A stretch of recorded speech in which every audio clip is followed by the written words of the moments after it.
जय हिंद साथियों, स्वागत है आप सभी को माँ विद्या कोचिंग 2M में।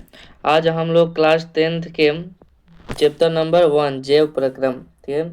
क्लास टेंथ के चैप्टर नंबर 1 जैव प्रक्रम के हम लोग सभी ऑब्जेक्टिव प्रश्नों को देखेंगे। तो ठीक है, तो आप सभी आदमी अपना अपना आंसर कमेंट में कीजिएगा, ठीक है। और चलिए सभी आदमी तो प्रश्न को शुरू किया जाए, और सभी आदमी इस वीडियो को लाइक कर दीजिएगा, ठीक है। लाइक कीजिएगा और शेयर कीजिएगा सभी दोस्तों के पास, ताकि सभी दोस्तों को इसका लाभ मिल सके। और चैनल को सब्सक्राइब करना ना भूलिएगा, सब्सक्राइब भी कीजिएगा। तो चलिए आज हम लोग वीडियो को शुरू करते हैं। क्योंकि बायोलॉजी में बहुत सारे बच्चों को ऑब्जेक्टिव प्रश्नों में दिक्कत होता है, तो आप इस चैनल से जुड़े रहिए, आप सभी के प्रॉब्लमों को क्लियर किया जाएगा। और इस चैनल पर आपके मैथ्स का भी लाइव चलता है, तो आप सभी आदमी जरूर जुड़िएगा। चलिए प्रश्न नंबर 1 को देखा जाए। चलिए प्रश्न नंबर 1 कह रहे हैं, वैसे पौधे जो पोषण के लिए सरी गरी चीजों पर आश्रित रहता है वे क्या कहलाते हैं। वैसे पौधे जो पोषण के लिए सरी गरी चीजों पर आश्रित रहता है वे क्या कहलाते हैं। परजीवी, मृतजीवी, स्वपोषी या परपोषी। तो ध्यान रहे, वैसे पौधे जो सरी गरी चीजों पर आश्रित रहते हैं उसको हम मृतजीवी पोषण कहते हैं। तो B is the right answer, B इसका राइट आंसर हो जाएगा। ठीक है, आप लोग कमेंट में आंसर करते रहिएगा, ठीक है। सभी के आंसर कमेंट में जरूर कीजिएगा। चलिए प्रश्न नंबर 2 देखिए। प्रश्न नंबर 2 है, स्वपोषी भोजन के लिए आवश्यक है। स्वपोषी भोजन के लिए क्या आवश्यक है जी। क्लोरोफिल, सूर्य का प्रकाश, H2O या CO2 या इनमें से सभी। देगा स्वपोषी भोजन के लिए क्या आवश्यक है। तो स्वपोषी पोषण के लिए, ठीक है, स्वपोषी भोजन के लिए इसमें क्लोरोफिल, सूर्य का प्रकाश, H2O, CO2 यानी कि सभी की जरूरत होती है। तो डी द राइट आंसर हो जाएगा। इसका क्या होगा जी, डी हो जाएगा, इसका राइट आंसर हो जाएगा। ठीक है, चलिए प्रश्न नंबर 3 को देखिए। प्रश्न नंबर 3 है, इनमें कौन प्रकाश संश्लेषी अंगक है। निम्न में कौन प्रकाश संश्लेषी अंगक है। हरित लवक, पत्ती, स्टोमाटा, ठीक, या जड़, स्टोमाटा। ठीक, बताइएगा निम्न में कौन प्रकाश संश्लेषी अंगक है। तो ध्यान रखिएगा, प्रकाश संश्लेषी अंगक कौन है जी, हरित लवक। हरित लवक जो होता है प्रकाश संश्लेषी अंगक होता है। चलिए प्रश्न नंबर 4 देखिएगा, करे वायुमंडल में CO2 कितना प्रतिशत होता है। यानी वायुमंडल में CO2 की मात्रा पूछा है, वायुमंडल में CO2 की मात्रा कितना होता है। तो वायुमंडल में CO2 की मात्रा जो होता है 0.03% होता है। तो इसका राइट आंसर हो जाएगा बी। राइट आंसर क्या होगा जी, बी हो जाएगा। ठीक है, चलिए प्रश्न नंबर 5 देखिए। चलिए प्रश्न नंबर 5 देखिएगा, प्रकाश संश्लेषण प्रक्रम में निम्नांकित में क्या नहीं होता है। प्रकाश संश्लेषण प्रक्रम में नीचे नीचे जो दिया गया आपसे उसमें से क्या नहीं होता है। पानी का टूटना, या CO2 का मुक्त होना, ऑक्सीजन का मुक्त होना, या CO2 का उपयोग, क्या इसमें नहीं होता है। तो याद रखिएगा CO2 मुक्त नहीं होता है। क्या होता है जी, CO2 मुक्त नहीं होता है, CO2 मुक्त नहीं होता है। तो इसका राइट आंसर हो जाएगा बी। राइट आंसर क्या होगा जी, बी हो जाएगा। ठीक है, चलिए फटाफट से आगे देखिए। प्रश्न नंबर 6, प्रश्न नंबर 6 देखिएगा। प्रश्न नंबर 6 है, इनमें किसके द्वारा अमीबा भोजन का अंत ग्रहण करता है। निम्न में जो दिए गए है उसमें से किसके द्वारा अमीबा जो अपना भोजन का अंत ग्रहण करता है। उत्पाद के द्वारा, परिवहन के द्वारा, भोजन राजधानी के द्वारा, या केंद्रक के द्वारा। ठीक है, तो अमीबा जो होता है अपना भोजन कुत्पाद के द्वारा पकड़ता है। ठीक, उत्पाद के द्वारा पकड़ता है। इसके भोजन करने के लिए इसका मुंह नहीं होता है। ठीक, एक उत्पाद अपने उत्पाद के द्वारा भोजन को पकड़ता है। तो इसका राइट आंसर हो जाएगा ए इसका हो जाएगा राइट आंसर। चलिए प्रश्न नंबर 7 को देखिएगा। प्रश्न नंबर 7 का है, इनमें से किस छिद्र के द्वारा ग्रसनी ग्रास नली से जुड़ा होता है। इनमें से किस छिद्र के द्वारा ग्रसनी ग्रास नली से जुड़ा रहता है। निगल द्वार, कंठ द्वार, मर द्वार, या इनमें से कोई नहीं। बताइएगा जो है ग्रास नली से किस क्षेत्र के द्वारा जुड़ा रहता है जी। तो निगल द्वार के द्वारा जुड़ा रहता है। किस द्वार के द्वारा, निगल द्वार के द्वारा जुड़ा रहता है। तो ए इसका राइट आंसर हो जाएगा। राइट आंसर क्या होगा जी, ए हो जाएगा। ए इसका राइट आंसर। चलिए निगल द्वार। अगला प्रश्न देखिएगा, ग्रहणी भाग है, ठीक है। क्वेश्चन नंबर 8 का आप जवाब दीजिए। ग्रहणी भाग है, ग्रहणी किसका भाग है जी? मुख गुहा का, अमाशय का, छोटी आंत का या बड़ी आंत का? तो ग्रहणी याद रखिएगा, ग्रहणी जो है वो छोटी आंत का भाग है। किसका है जी? छोटी आंत का भाग है। तो इसका राइट आंसर हो जाएगा डी। ग्रहणी जो है छोटी आंत का भाग है, ठीक है। याद रखिएगा, ग्रहणी किसके भाग है जी? छोटी आंत का भाग है। अब देखिए, छोटी आंत जो होती है कितने प्रकार की होती है? ठीक, अब आपसे प्रश्न पूछ देगा कि छोटी आंत कितने प्रकार की होती है। तो छोटी आंत जो होती है 3 प्रकार की होती है। छोटी आंत कितने प्रकार की होती है जी? 3 प्रकार की। पहला होता है ग्रहणी, ठीक है। पहला क्या होता है जी? ग्रहणी। दूसरा नंबर होता है जेजुनम, ठीक है, जेजुनम, ठीक है। और तीसरा नंबर जो होता है, ठीक है, तीसरा नंबर जो होता है वो होता है इलियम, ठीक है, इलियम होता है, ठीक है, याद रखिएगा। अच्छा, भोजन का अधिकांश भाग जो होता है, पूर्ण पाचन जो होता है इलियम में होता है, ठीक है। भोजन का जो पूर्ण पाचन होता है वो इलियम में जाकर होता है, ठीक है। चलिए, और इलियम जो है छोटी आंत का सबसे निचले भाग है, ठीक है। सबसे ऊपरी भाग ग्रहणी, मध्य भाग जेजुनम, ठीक है, और सबसे निचले भाग जो होता है इलियम होता है। चलिए, प्रश्न नंबर 9 को देखिए। प्रश्न नंबर 9 क्या करा? प्रश्न 9 है, निम्न में से कौन एक कोशिकीय नहीं है? निम्न में से कौन एक कोशिकीय नहीं है? तो ये बताएगा, मनुष्य, अमीबा, पैरामीशियम या इनमें से कोई नहीं है। अब चलिए एक कोशिकीय बता दें। वैसे जीव जिनका शरीर एक कोशिकाओं से मिलकर बना होता है, ठीक है, एक कोशिकाओं से मिलकर बना होता है उसको एक कोशिकीय कहते हैं, ठीक है।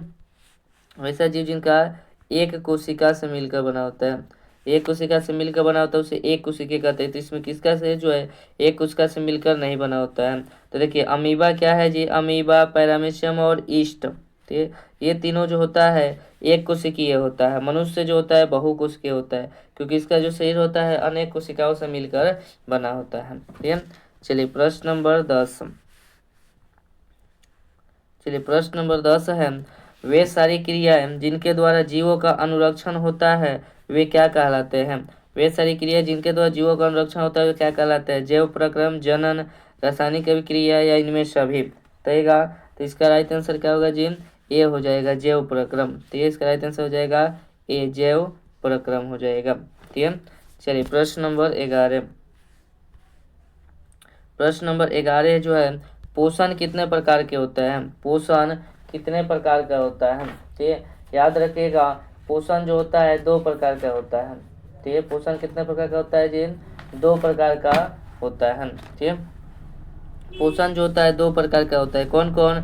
एक जो होता है स्वपोषण, एक होता है स्वपोषण, और दूसरा नंबर होता है पर पोषण।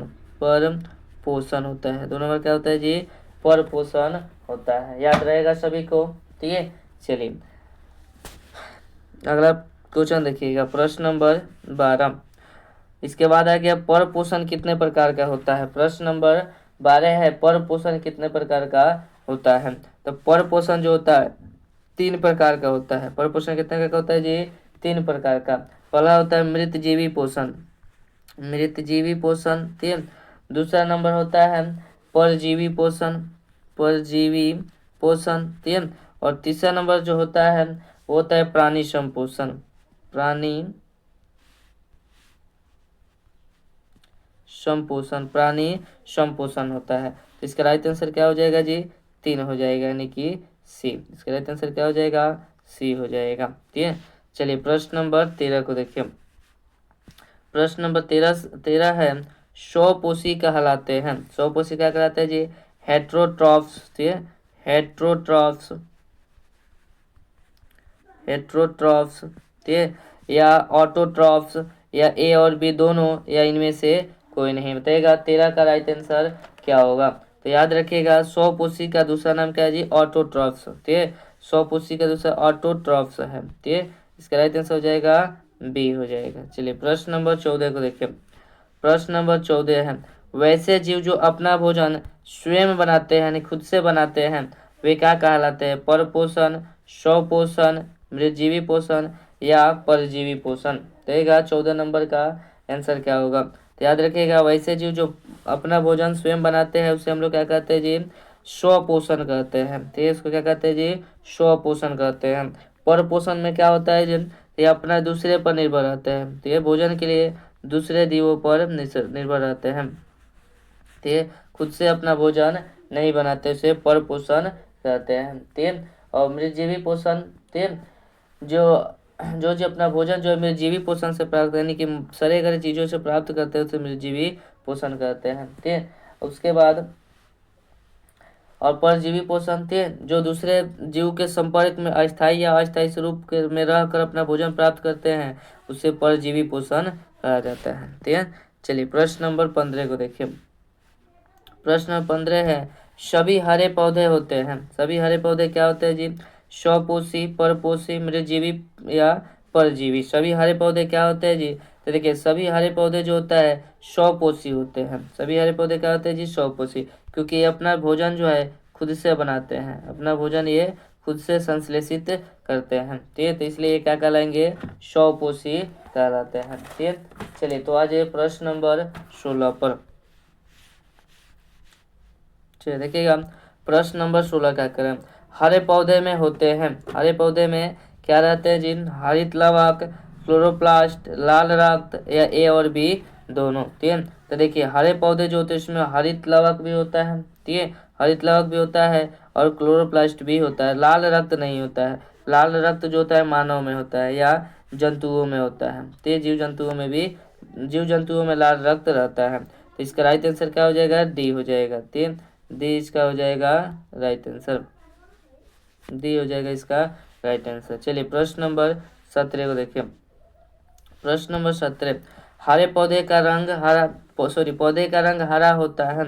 पौधे का रंग जो है हरा क्यों होता है जी, क्लोरोफिल के कारण, क्रोमोसोम के कारण, पोषण के कारण या डी सभी, इनमें सभी के कारण। ठीक है, तो याद रखिएगा पौधे का जो रंग होता है वो क्लोरोफिल के कारण होता है। तो पौधे का रंग हरा किसके कारण होता है जी, क्लोरोफिल के कारण होता है। ठीक, चलिए ये प्रश्न बहुत वीवी है ये। ठीक, ये प्रश्न वीवी है, कितने बार पूछ दिया है, पौधे का रंग जो है हरा क्यों होता है। आज जो हम लोग जितना प्रश्न कर रहे हैं वो एकदम वीवी है प्रश्नों को कर रहे हैं। ठीक है, तो आप इस प्रश्नों को मिस नहीं कीजिएगा और ज़्यादा से ज़्यादा सभी के पास शेयर कर दीजिएगा कि सभी लोग किसी का भी ये छूते नहीं। चलिए तो प्रश्न नंबर 18 को किया जाए। चलिए देखिएगा प्रश्न नंबर 18 क्या करें।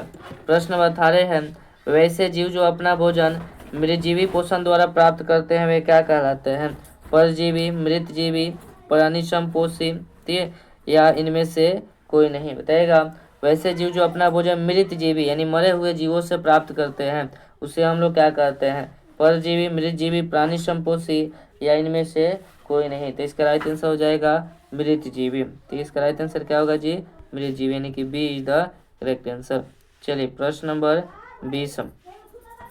चलिए प्रश्न नंबर 20 देखिएगा, ग्लूकोज का रासायनिक सूत्र होता है। ग्लूकोज का रासायनिक सूत्र क्या होता है जी, C6H12O, C6H12O6 होता है ग्लूकोज का रासायनिक सूत्र। तो इसका राइट आंसर क्या है जी, C6H12O6, ए इसका हो जाएगा राइट आंसर हो जाएगा, ए का होगा राइट आंसर होगा। चलिए प्रश्न नंबर 21, ठीक है, प्रश्न नंबर ये 21 है,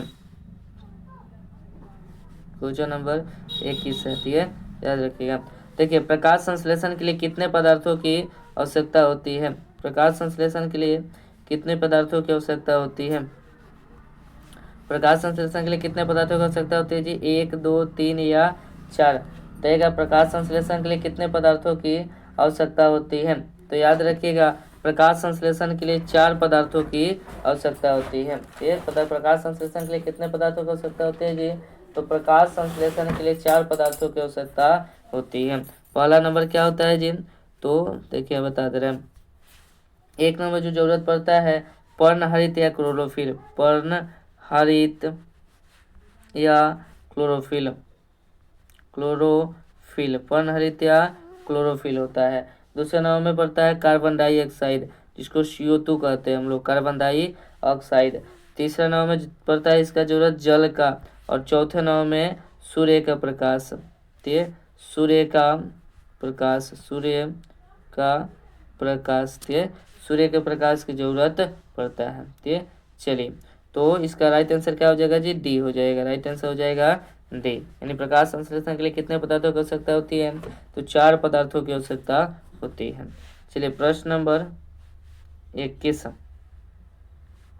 चलिए प्रश्न नंबर 21 देखिएगा। चलिए प्रश्न नंबर 21 देखिएगा। पत्तियों में बाह्य त्वचा या एपिडर्मिस में मौजूद होता है। पत्तियों में बाह्य त्वचा या एपिडर्मिस में क्या मौजूद होता है जी, रंध्र, स्टोमाटा, ए और बी दोनों, या इनमें से कोई नहीं, रंध्र और स्टोमाटा।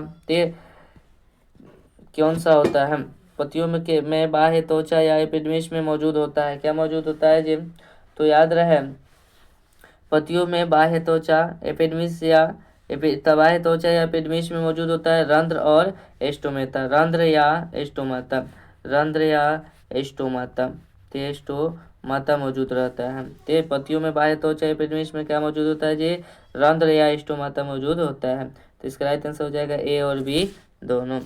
चलिए प्रश्न नंबर 22 को देखिए।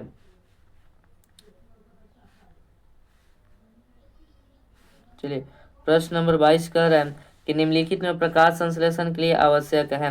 निम्नलिखित में प्रकाश संश्लेषण के लिए किसकी आवश्यकता होती है जी, तो अभी हम बताए हैं कि प्रकाश संश्लेषण के लिए 4 पदार्थों की आवश्यकता होती है। पहला पर्णहित है क्लोरोफिल, दूसरा नंबर होता है कार्बन डाइऑक्साइड, और तीसरा नंबर होता है जल, और चौथा नंबर सूर्य का प्रकाश। तो इसमें सभी हो जाएगा राइट आंसर। ठीक है,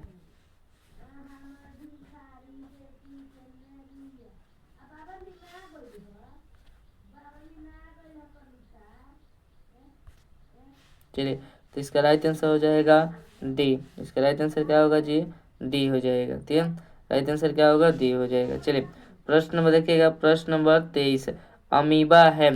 अमीबा क्या है जी, अमीबा क्या है, मृतजीवी पोषण, परजीवी पोषण, प्राणी संपोषण या सभी। अमीबा क्या है जी, याद रखिएगा अमीबा जो है प्राणी संपोषण है। 23 का राइट आंसर हो जाएगा सी। 23 का राइट आंसर क्या होगा जी, सी हो जाएगा। चलिए प्रश्न नंबर 24 की ओर बढ़िए। प्रश्न नंबर 24 देखिएगा। अमीबा भोजन करता है। अमीबा किसके द्वारा भोजन करता है जी, उत्पाद से, मुख गुहा से, हाथ से, या इनमें से कोई नहीं। तो देखिए अमीबा जो होता है इसके पास ना ही मुंह होता है ना ही हाथ होता है। ते अपना भोजन किसके द्वारा पकड़ता है, उत्पाद के द्वारा अपना भोजन को पकड़ता है। ठीक, चलिए प्रश्न नंबर 25 को देखिएगा। पैरामीशियम है। पैरामीशियम क्या है जी, मृतजीवी पोषण, परजीवी पोषण, प्राणी संपोषण या सभी। तो पैरामीशियम क्या है, तो पैरामीशियम जो है प्राणी संपोषी है। पैरामीशियम क्या है जी, प्राणी संपोषी जीव है। तो इसका राइट आंसर क्या हो जाएगा जी, सी हो जाएगा। तो 25 का हो जाएगा राइट आंसर सी, प्राणी संपोषी। चलिए प्रश्न नंबर 26 देखिए।